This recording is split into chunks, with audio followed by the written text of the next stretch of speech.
no Evangelho que escreveu João, no capítulo de número 11. Evangelho de João, capítulo 11, versículo de número 40.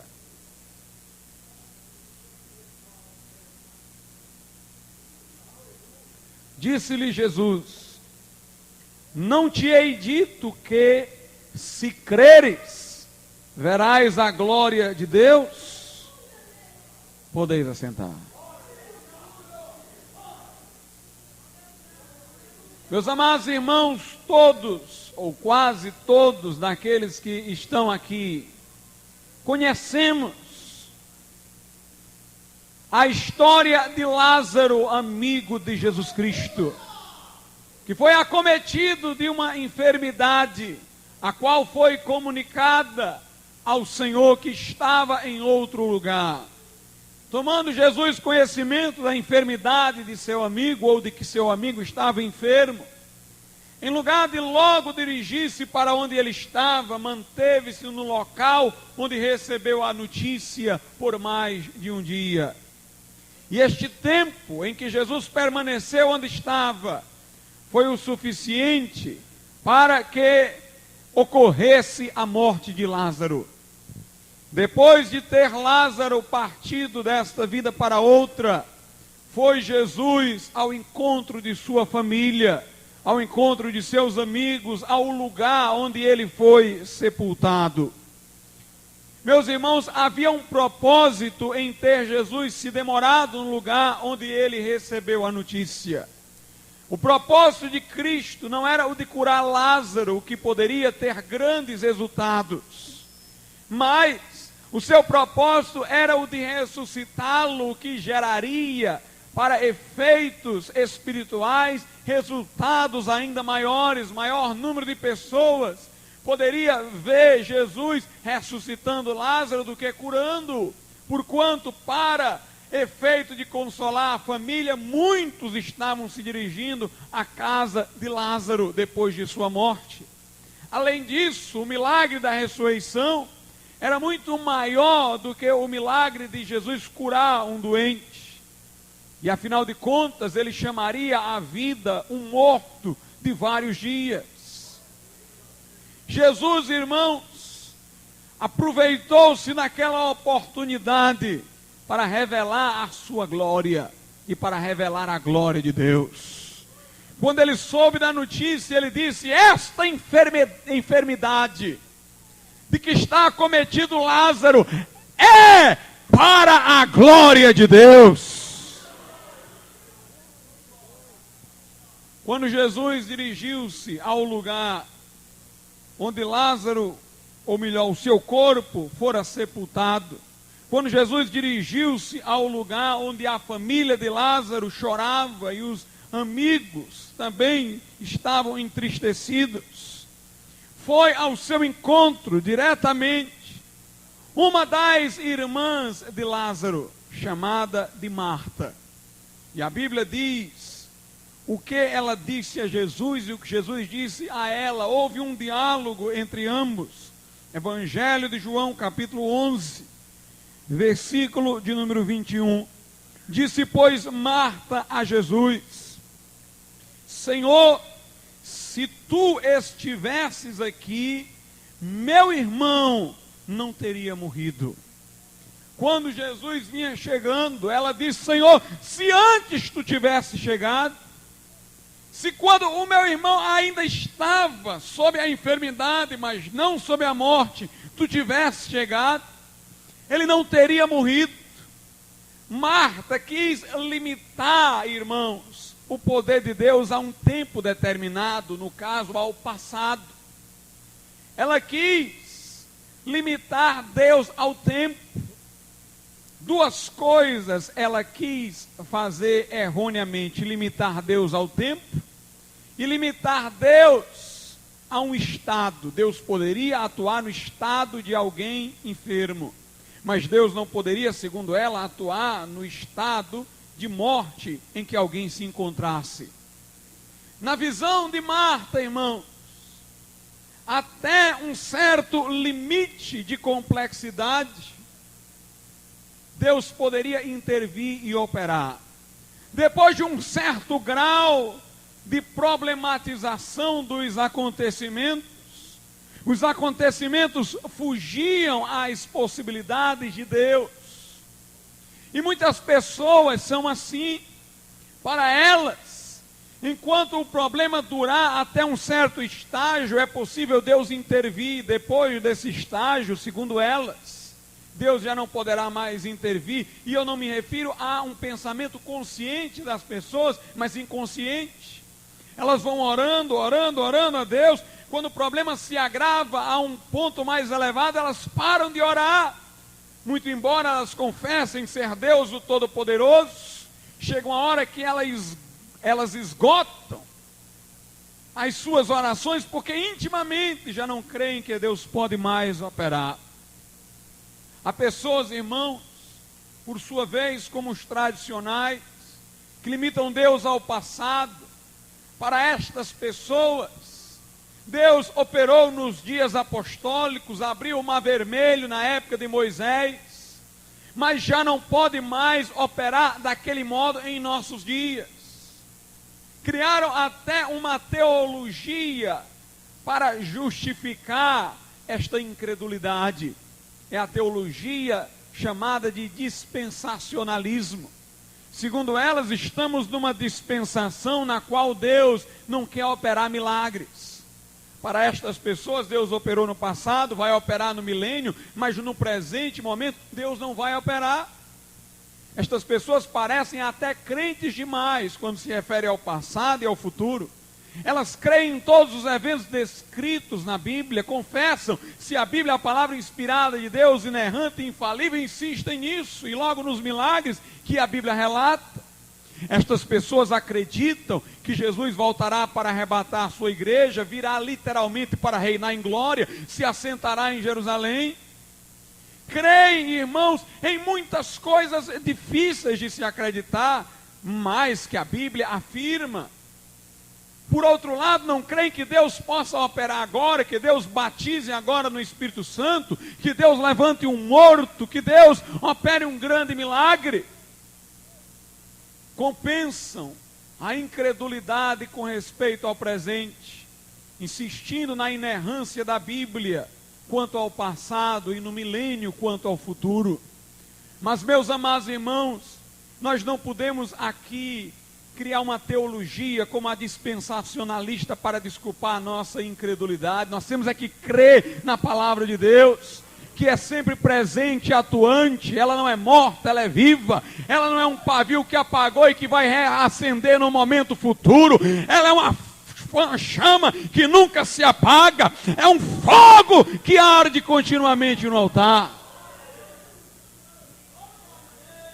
Marta disse: Senhor, se tu tivesse chegado, se fosse no passado, haveria jeito. Há pessoas limitando Deus ao passado.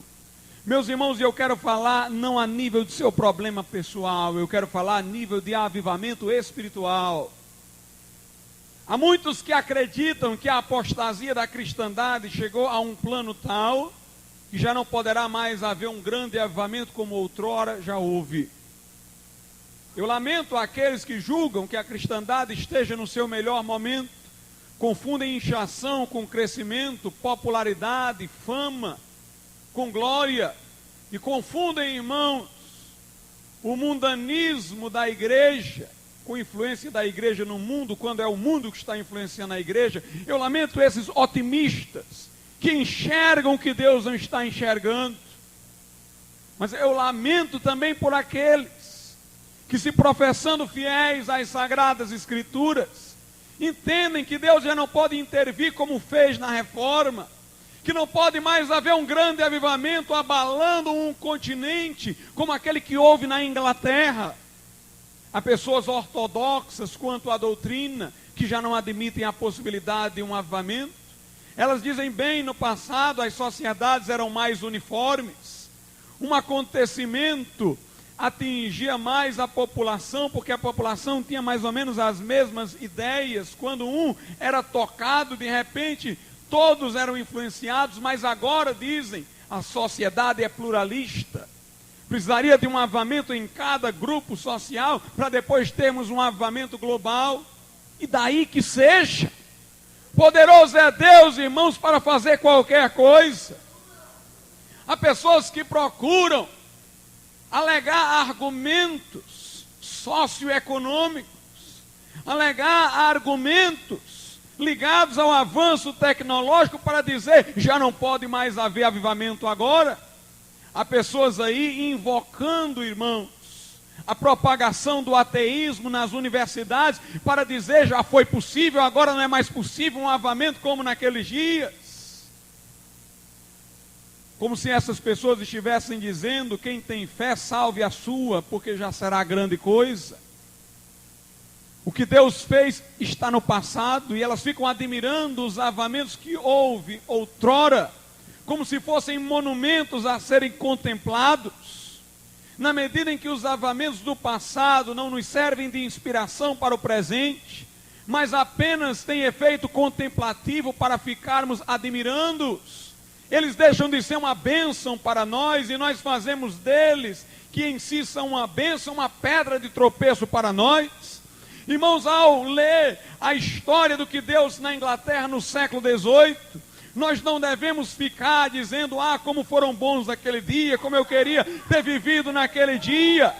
Nós não devemos ficar admirando o passado e desesperançosos do presente, não. Nós devemos incendiar o nosso coração e dizer, meu Deus, eu quero isso hoje, aqui, no meu tempo, no meu país, na minha cidade, e começar a formar grupos de oração, de jejum, de vigília, e começar a clamar para que Deus abra os céus e derrame mais uma vez do seu Espírito. Marta diz, Senhor, se tu estivesses aqui, isso não teria acontecido. Não importa, irmãos, se Jesus não esteve lá. O importante é que Jesus estava lá, naquele momento. Meus irmãos, como é que alguém pode falar com Jesus e dizer isso? Senhor, se tu estivesses aqui, com Ele presente. É o que a igreja odierna faz. Jesus está no nosso meio, irmãos. E nós olhando para o passado, admirando o que já aconteceu e sem acreditar em grandes coisas para o presente. Eu quero lhe dizer uma coisa, o Cristo que vai vir em glória e o Cristo que operou milagres no passado está aqui. Ele passeia no meio dos 7 candeeiros de ouro. O seu rosto brilha como o sol, João disse. Seus olhos são como chama de fogo. O seu cabelo é branco como a lã. Seus pés são como latão reluzente. Ele disse, onde estiverem 2 ou 3 reunidos em meu nome, eu estou no meio deles. Ele disse, eis que estou convosco todos os dias, até a consumação dos séculos. Ele disse, eu rogarei ao Pai, Ele vos dará outro Consolador, para que fique eternamente convosco. O Espírito Santo está aqui, Ele faz Jesus presente entre nós. Jesus é o mesmo ontem, hoje, e o será para todo sempre.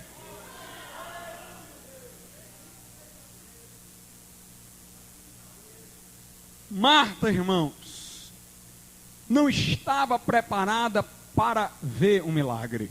Por isso que Jesus travou um diálogo com ela, para preparar a fé dela, para que então ele pudesse operar um milagre. Ele tinha que dissipar falsos conceitos antes de sua mente. Por exemplo, uma coisa errônea em Marta, ela não esperava o milagre. Jesus quis criar naquela mulher expectativa. Irmãos, Deus opera aquilo que esperamos que Ele opere. Por isso que a Bíblia diz, bem-aventurado aquele que no Senhor espera. Esta frase é reiterada nas Escrituras por diversas vezes. Se você ora a Deus, mas não está na expectativa de ver a resposta, você não tem resposta. Eu falei aqui ontem no culto de oração que há crentes viciados em pedir. Eles pedem, mas não esperam resposta. É como se eles ficassem insatisfeitos só em ter feito o pedido. É como se a responsabilidade deles não fosse a de ver um avivamento, mas de pedir um avivamento, independente de que ele venha ou não. Há pessoas, irmãos, que dizem: Senhor, aviva a tua obra, mas se Deus mandasse um avivamento, elas tomavam um susto e saíam correndo, porque esperam tudo, menos que haja o avivamento que elas pedem. Nós temos que ter a expectativa. Jesus criou a expectativa nos seus discípulos. Ele disse: ficai em Jerusalém, até que do alto sejais revestidos de poder. Aquele ficar da ordem de Jesus era um ficar tão concreto, que Jesus diz: vocês fiquem na cidade e só saiam de lá quando receber poder. Os discípulos eram galileus, estavam longe de casa, deveriam ficar em Jerusalém. Irmãos, deixando suas famílias, deveriam ficar plantados lá, porque Jesus disse: vocês só vão sair daqui quando estiverem revestidos com o poder do alto. A espera, irmãos, não era uma espera abstrata, indeterminada, não, despropositada, não. Era uma espera que ia chegar a um fim. Jesus disse: esperem até que, tem um objetivo essa espera. Fiquem na expectativa e recebam poder, revestimento de poder. Para mostrar a Jesus que aquela expectativa não deveria ser abstrata, mas concreta, ele disse o seguinte: sereis batizados no Espírito Santo não muito depois destes dias. Como quem diz: esperem para logo, esperem para logo. Quando aquela mulher com fluxo de sangue disse: se eu tocar nele, eu serei curada. Eu quero vos dizer que o que curou a mulher não foi a veste de Jesus. Quando ela tocou na veste de Jesus, Jesus não disse que da sua veste saiu o poder, mas dele saiu o poder. Foi da sua pessoa que saiu o poder. Mas aquela mulher, irmãos, é que escolheu como um momento de liberar a sua fé, o momento em que ela tocasse na veste de Jesus. Ela disse: eu vou tocar na veste de Jesus, aí eu vou crer. Porque a fé, irmãos, ela tende à abstração, fica aquela fé que você diz que crê, mas não crê definitivamente, não crê para um momento específico. É aquela oração em que você não sabe em que dia vai esperar a resposta, em que momento, você não guarda expectativa. Aquela mulher, para evitar que sua fé ficasse perambulando na abstração, ela disse: eu vou marcar um momento para eu crer, eu vou chegar lá, eu vou pegar nele, aí eu quero ver cura, eu quero ver o poder de Deus. Eu me lembro como se fosse hoje, quando eu fui batizado no Espírito Santo. Eu entrei no meu quarto, tranquei a porta, eu digo: ou eu saio daqui crente, ou eu saio daqui um crente batizado no Espírito Santo, ou eu saio daqui morto. E eu estava orando a Deus, meu pai ficava indo na porta de vez em quando, e zombando de mim por causa da zoada que eu fazia lá dentro. Eu esperei que ele fosse dormir para eu ficar à vontade. Eu sentei na cama, eu estava de pijama, e eu disse: Jesus, é o seguinte, durante esses dias eu tenho clamado muito pelo batismo no Espírito Santo, mas eu não vou mais clamar não, porque tua palavra diz que é pela fé. E eu falava tudo isso na minha mente. Eu dizia: eu vou abrir minha boca agora e eu vou dizer uma palavra, e depois que eu abrir essa palavra, eu quero fogo na minha vida. Eu abri a palavra para dizer aleluia, mas eu só fui até o alé, porque Deus me encheu com o seu Espírito Santo. Meus irmãos, nós precisamos de uma fé que agarra, de uma fé que agarra. O cego de Jericó dizia: filho de Davi, tem compaixão de mim. Isso não é oração? Todo mundo pode fazer essa oração, todo mundo faz essa oração continuamente. Jesus diz: compaixão como? O que é que tu queres que eu te faça? Vamos falar concretamente. Ele disse: Senhor, que eu vejo. Jesus disse: então vê. E o homem saiu vendo. Marta não esperava mais. Senhor, se tu estivesse aqui. Meus irmãos, tem que ter expectativa. Tem que ter expectativa. Nós temos que esperar o Deus que é repentino. Ele não opera dentro do nosso programa, não. Ele opera repentinamente. Marta julgava saber a hora em que Deus ia operar e a hora em que Deus não ia operar. Mas o nosso Deus, irmãos, não se sujeita ao nosso programa. Ele é o Deus que visita-nos repentinamente. Aleluia! No dia de Pentecostes a Bíblia diz: de repente veio do céu um vento impetuoso e todos foram cheios do Espírito Santo.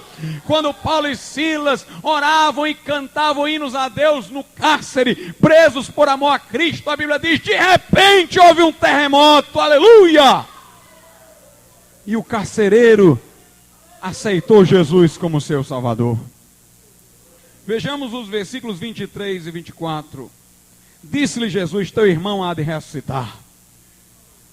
Note aqui, irmãos, como a palavra de Jesus é categórica. Ele disse: Senhor, se tu estivesse aqui, ele não teria morrido. Jesus disse: que problema tem ele ter morrido? Ele vai ressuscitar. Versículo 24, disse-lhe Marta: eu sei que há de ressuscitar na ressurreição do último dia. Quando ela não ligava Jesus ao passado, ela ligava Jesus ao futuro. Só não estava acreditando no Jesus naquela hora. No Jesus daquela hora.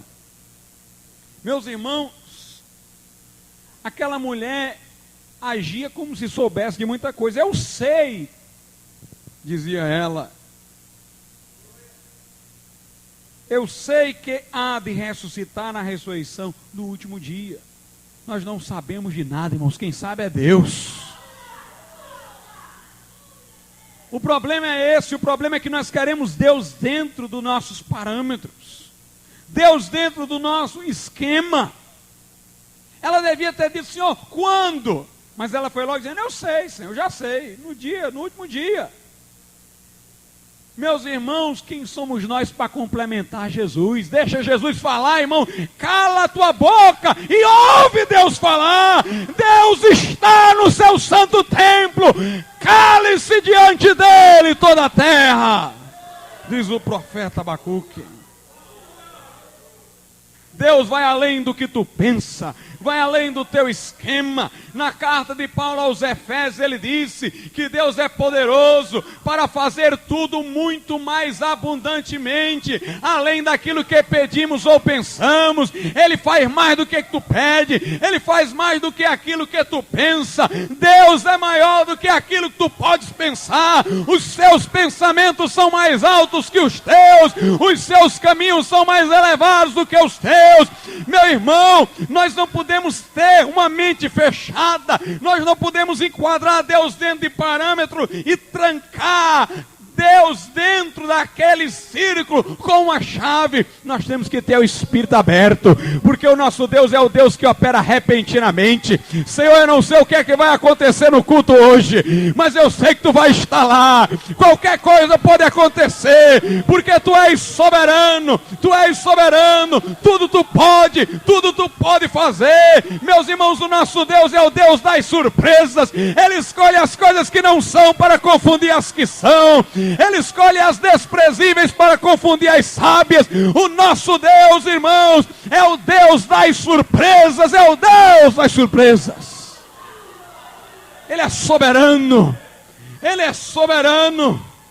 Quando alguém olhava para Jesus e pedia-lhe cura, sendo cego, Jesus ungia os olhos daquele cego com o lodo que ele fazia por sua saliva e a terra, e dizia: vai te lavar no tanque de Siloé.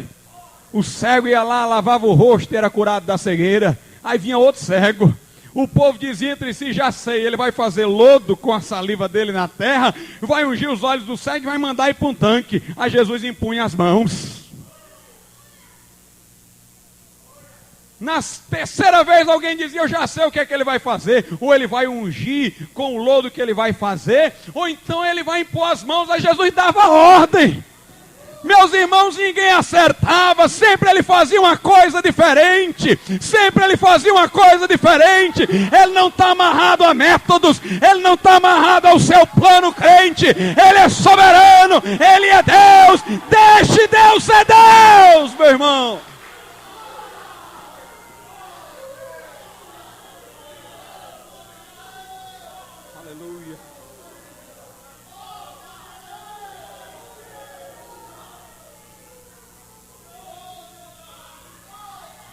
Aleluia. Aleluia. Diga como Paulo: ó profundidade das riquezas. e da sabedoria e do conhecimento de Deus. Quem primeiro deu a Ele e depois recebeu, porque dele, por Ele, para Ele são todas as coisas. Glória, pois, a Ele eternamente. Amém.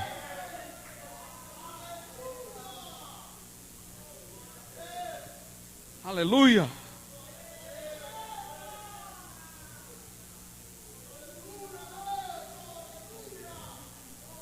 Jesus disse a Marta: eu sou a ressurreição e a vida. Quem crê em mim, ainda que esteja morto, viverá. Veja a continuidade da história, versículo 39. Disse Jesus: tirai a pedra. Marta, irmã do defunto, disse-lhe: Senhor, já cheira mal, porque é já de 4 dias. Jesus foi até o sepulcro de Lázaro. E Jesus disse: tira a pedra. Essa pedra que vocês colocaram pela incredulidade de vocês, era para ter deixado aberto, irmãos. Se Jesus vinha, era para ter deixado aberto. Deixa que Ele decide, meu irmão. Tu está decidindo tua vida e chamando Jesus. Chama Jesus e deixa Ele decidir a tua vida. Não fecha a pedra não, antes de ouvir o que Jesus tem para dizer. Jesus diz: tira a pedra, tira a pedra. Senhor, já cheira mal, Senhor, não tem sentido tirar essa pedra, não deu tanto trabalho para rolar essa pedra. Além disso, lá dentro já está o corpo dele em estado de putrefação. É a razão humana, irmãos, tentando interditar o poder de Deus. As pessoas ficam: mas tem esse obstáculo, tem esse, tem isso, tem aquilo. Meu irmão, quando Deus mandar tirar a pedra, tira a pedra.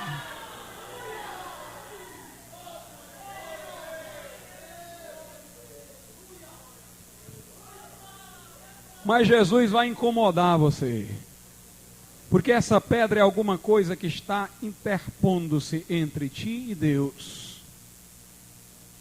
E por trás dessa pedra está aquilo que foi mal resolvido e que tu queres esquecer. Pecado inconfessado, mágoa guardada, ira acumulada. Tem muita gente, irmãos, com problemas mal resolvidos, problemas espirituais. A pedra está lá. Jesus disse: vamos começar do zero. Vamos voltar ao passado. Lembra-te de tuas primeiras obras, disse Jesus à igreja de Éfeso. Jesus vai dizer: eu quero voltar. Vamos ver o que é que estava certo e que foi esquecido para voltar. E vamos ver o que estava errado para resolver. Jesus vai querer te confrontar, irmãos. Eu quero lhe dizer uma coisa. Jesus não é desses que diz: bem, vamos esquecer o passado e pronto. Não, Jesus perdoa. Mas Ele perdoa quando você se arrepende. E se arrepender é você encarar o mal que fez, sentir a gravidade e se livrar dele pelo arrependimento, pela confissão. Jesus vai dizer: tira a pedra, mas Senhor, cheira mal. Na hora que eu voltar a esse assunto, o mau cheiro sobe de novo. Mas meu irmão, se tu não resolveu, tem que resolver. Se não confessou a Deus, tem que confessar. Tira a pedra, disse Jesus. Senhor, já cheira mal. Já cheira mal. Porque já de 4 dias, disseram os do povo. Pode até cheirar mal, irmãos. Na hora que a pedra rolar, o mau cheiro vai subir. Mas eu garanto uma coisa: o que estava morto dentro de ti vai reviver. Quais as condições para um avivamento espiritual? Quais as condições para Deus encher-nos de vida espiritual como encheu Lázaro? Em primeiro lugar, irmãos, é preciso desejar a presença de Deus. É preciso desejar a presença de Deus. Marta desejou a presença de Deus, pelo menos isso. Ela mandou avisar Jesus do que estava acontecendo. Quando Jesus chegou, ela correu ao encontro dele. Se alguma coisa ela fez certa, foi essa. Ela comunicou Jesus, ela teve prazer de vê-lo chegar. Sem anelar a presença de Deus, você não poderá ver um avivamento espiritual nem na sua vida, nem na vida da igreja. É preciso ter sede de Deus. Como disse Davi, assim como o servo brama pela corrente das águas, assim suspira minha alma por ti, ó Deus. A minha alma tem sede de Deus, sede do Deus vivo. É preciso ter este santo anelo em teu coração. É preciso ter este santo anelo em teu coração. Quando Jesus apareceu aos discípulos de Emaús, em Lucas 24, diz a Bíblia que houve uma hora, versículos de número 28 e 29, em que Jesus fez de conta que ia embora, ia passar adiante. Ele agiu como se fosse prosseguir. Mas os dois discípulos de Emaús que caminhavam com ele, disseram: Senhor, fica, já se faz tarde. Meus irmãos, às vezes Jesus faz que vai embora, para você pedir que ele fique.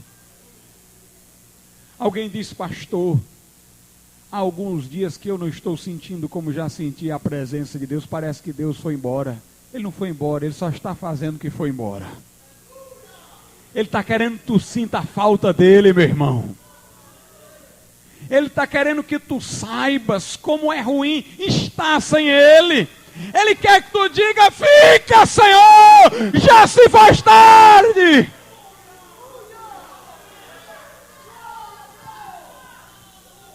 Sede de Deus, sede do Deus vivo é o primeiro requisito. Em segundo lugar, é preciso obedecer. Jesus disse: tirar a pedra. O povo disse: Senhor, já cheira mal. Jesus disse: eu não já tenho dito que se creres, verás a glória de Deus. E o povo tirou a pedra. Tem que obedecer. Quando Jesus mandar, faça. Quando Jesus disser, ouça, obedeça ao Senhor Jesus Cristo. Em Números capítulo 9, a Bíblia Sagrada diz o seguinte, Números capítulo de número 9.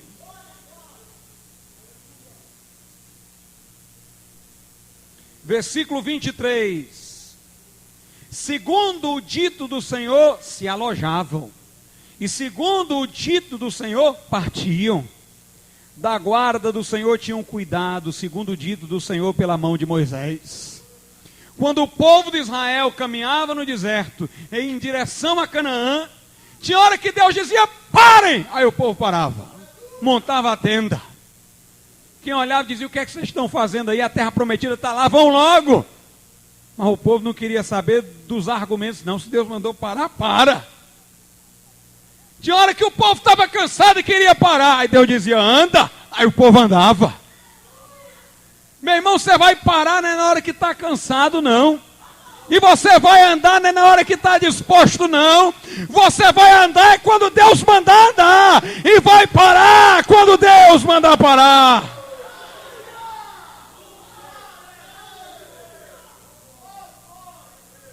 Pode ser que tenha um dia que você está com toda disposição para ir pregar, para sair, Deus diz: vai orar. Pode ser que tenha um dia que você está cansado, gemendo, e diz: eu vou descansar hoje. Jesus vai dizer: vai pregar. Meu irmão, nós temos um Senhor, igreja. Nós temos um Senhor. Vamos cumprir as suas ordens. Vamos cumprir as suas ordens. Quando Ele disser para, crente. Quando Ele disser vai, vai, meu irmão. Porque o Senhor é contigo. Aleluia. Em João 4:34, Jesus disse: a minha comida é fazer a vontade de Deus. O crente tem que ter vontade de obedecer a Deus, como quem tem fome da comida. A minha comida é fazer a vontade de Deus. Eu quero me alimentar da vontade de Deus. Eu quero fazer a vontade de Deus. Isso é eu me alimentar. Os discípulos pensavam que Jesus queria pão, mas Jesus não queria pão nem água. Jesus tinha fome de fazer a vontade do Pai. Meu irmão, a vontade de Deus tem que ser a nossa comida. Nós temos que ter fome de fazer a vontade de Deus.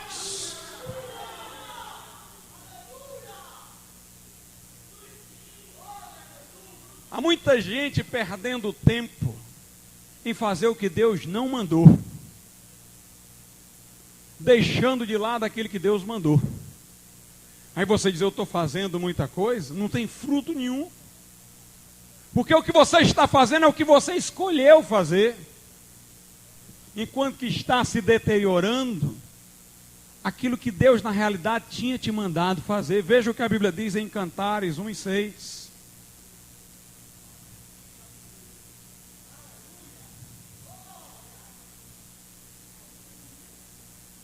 Livro de Cantares de Salomão, capítulo 1, versículo 6. Não olheis para o eu ser morena, porque o sol resplandeceu sobre mim. Os filhos de minha mãe se indignaram contra mim e me puseram por guarda de vinhas. A vinha que me pertence não guardei. Tem muita gente assim, irmãos. Está guardando as vinhas dos outros. Mas a vinha que era para ele guardar, ele não está guardando. Você está fazendo o que não é da sua competência, o que não é da sua vocação, crente, e está deixando de lado aquilo que você deve fazer. Meu irmão, se outro está sendo bem sucedido numa coisa, não tente fazer a mesma coisa que o outro está fazendo porque ele está sendo bem sucedido, não. Se não for a tua vocação a mesma do outro, você pode fazer tudo que ele faz, não vai dar em nada. Descubra o que Deus quer de você. Por mais simples que seja aquilo que Deus quer de ti, fazendo o que Deus quer de ti, tu vai frutificar. Guarda a tua vinha, meu irmão, e faz a vontade de Deus. Em terceiro lugar, tem que tirar a pedra. É preciso desejar a presença de Deus, obedecer-lhe a voz e tirar a pedra. A pedra está dentro do teu coração. A pedra, irmãos, é aquilo que está neutralizando o poder de Deus na tua vida. É o obstáculo, é aquilo que contrapõe-se à vontade de Deus, é aquilo que te pertence, mas não pertence a Deus. É o alvo da disputa entre ti e Deus, da controvérsia que tu tens com Deus. Meu irmão, vamos tirar tudo que é impuro de dentro de nós. Vamos ficar só com o que é puro. Vamos separar a palha do trigo. Vamos recolher o trigo no celeiro e vamos mandar a palha para o fogo. Como o salmista disse: vê, Senhor, se há em mim algum caminho mau, e guia-me pelo caminho eterno. O salmista disse: Senhor, purifica-me dos erros, mesmo daqueles que me são ocultos. Em Gênesis 1:4, a Escritura diz-nos o seguinte: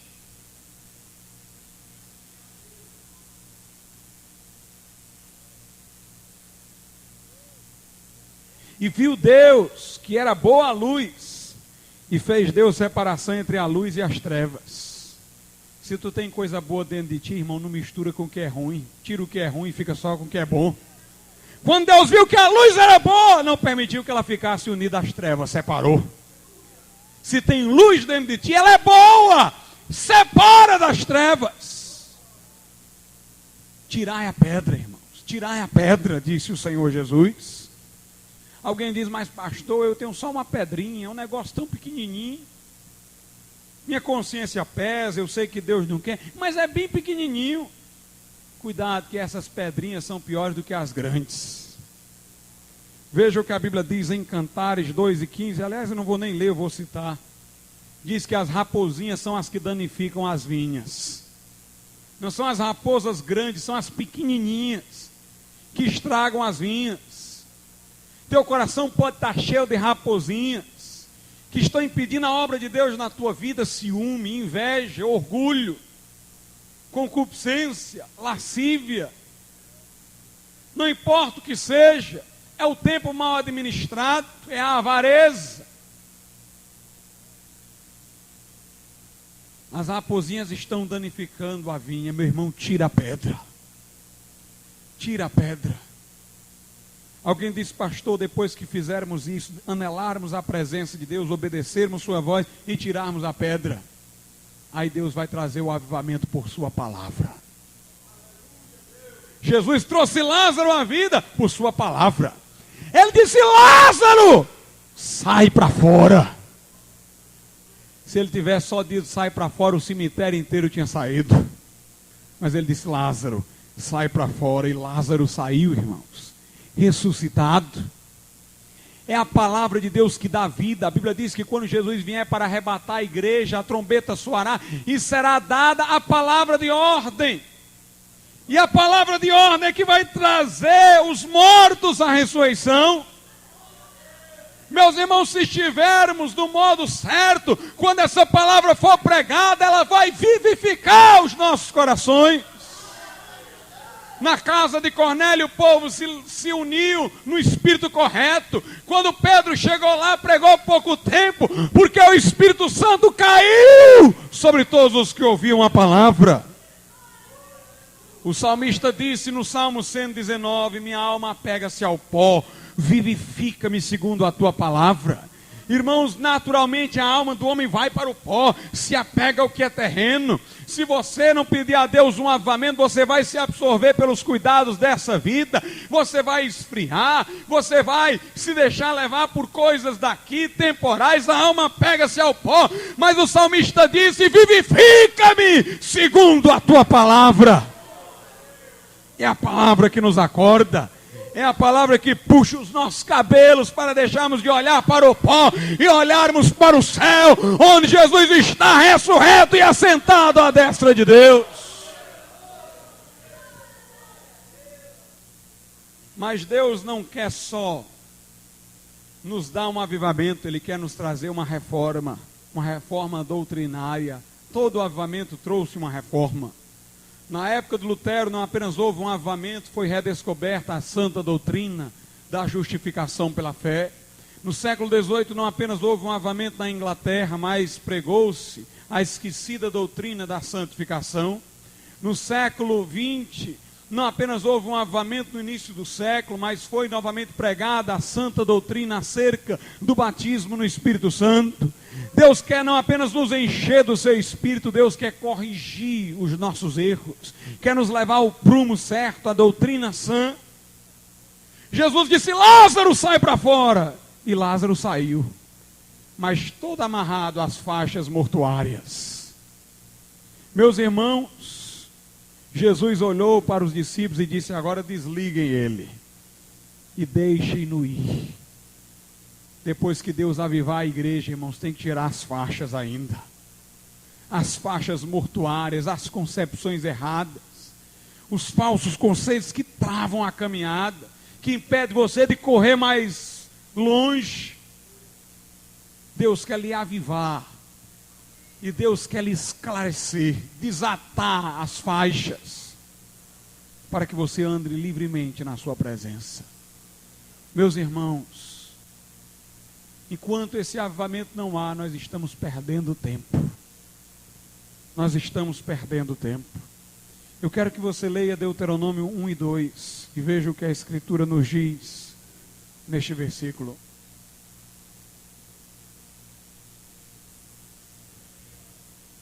Onze jornadas há, desde Horebe, caminho da montanha de Seir, até Cádiz Barneia.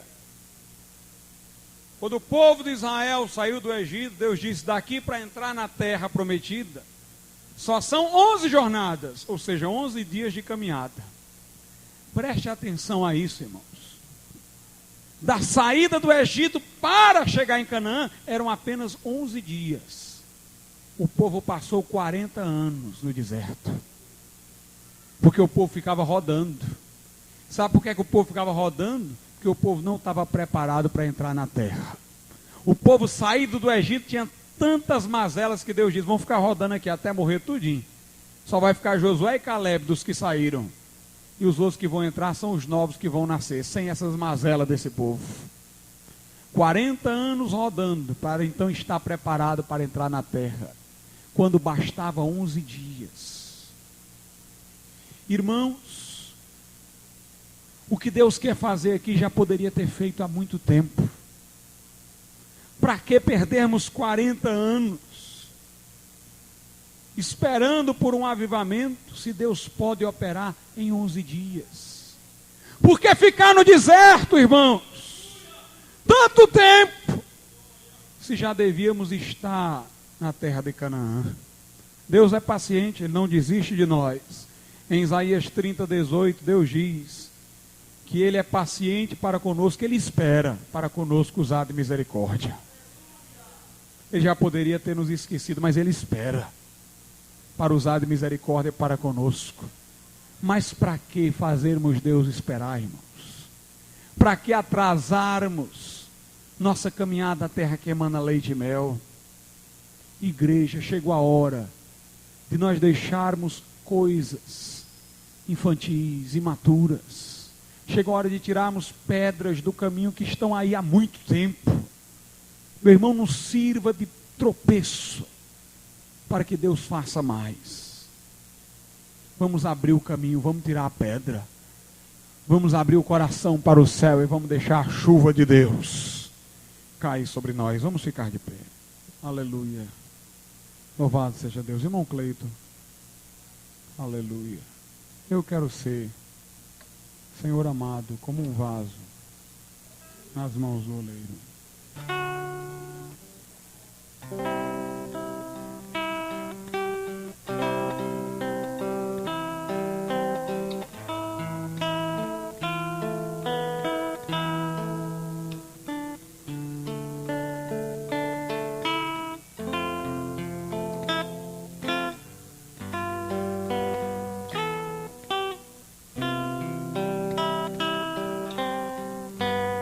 Eu quero ser, Senhor amado, como um vaso nas mãos do oleiro. Quebra minha vida e faz-a de novo. Eu quero ser, eu quero ser um vaso novo. Eu quero ser, eu quero ser, Senhor amado, como um vaso nas mãos do oleiro. Quebra minha vida e faz-a de novo. Eu quero ser, eu quero ser um vaso novo. Ó Deus, fala com cada um agora, Pai, de modo particular aquilo que não pude falar, em nome de Jesus.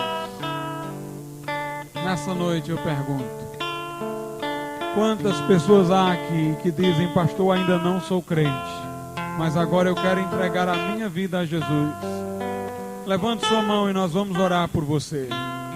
Onde você estiver, você pode fazer como eu estou fazendo aqui na frente.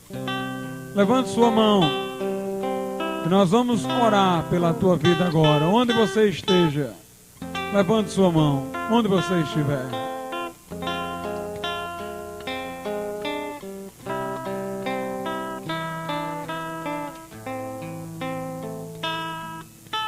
E você, meu irmão, que precisa tirar a pedra nessa noite, se ajeitar com Deus, saia do seu lugar e venha aqui à frente.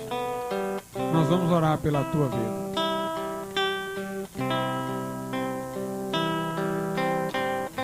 Se alguém quiser aceitar a Jesus, pode também estar agora aqui à frente.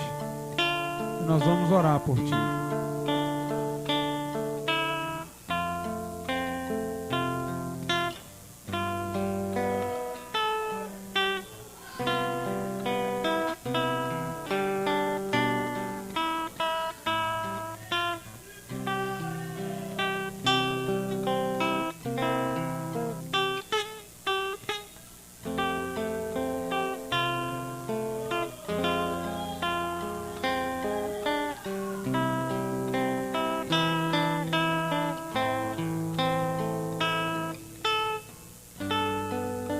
Senhor nosso Deus e Santo Pai, te louvamos nessa noite, te damos ações de graças, porque tua palavra nos confronta para nos libertar, para nos purificar, Senhor. Peço-te neste momento que pelo sangue de Jesus pecados estejam sendo apagados, na medida em que teu povo os confessa e deles se arrepende. Que o Senhor da glória possa, pelo sangue do pacto, apagá-los e cancelá-los, fazendo eficaz a cruz do Calvário. E, meu Deus, insufla vida no coração de cada um. Sopra o teu Espírito Santo, vivifica, segundo a tua palavra, pelo poder da ressurreição, que fez Cristo subir de entre os mortos. Pai, nesse momento, dá vida às áreas do coração do teu povo, onde pairava a morte. Faz chegar, Senhor, ao recôndito do coração o perfume de Cristo, e que saia o mau cheiro do pecado. Pai Celestial, reabilita, restaura, renova, santifica, separa para ti um povo exclusivo, de propriedade especial tua, zeloso de boas obras, que honre o nome do Senhor Jesus. Assim nós te suplicamos e tudo te pedimos, em nome de Jesus. Amém, Senhor, e amém. Podeis voltar aos vossos lugares.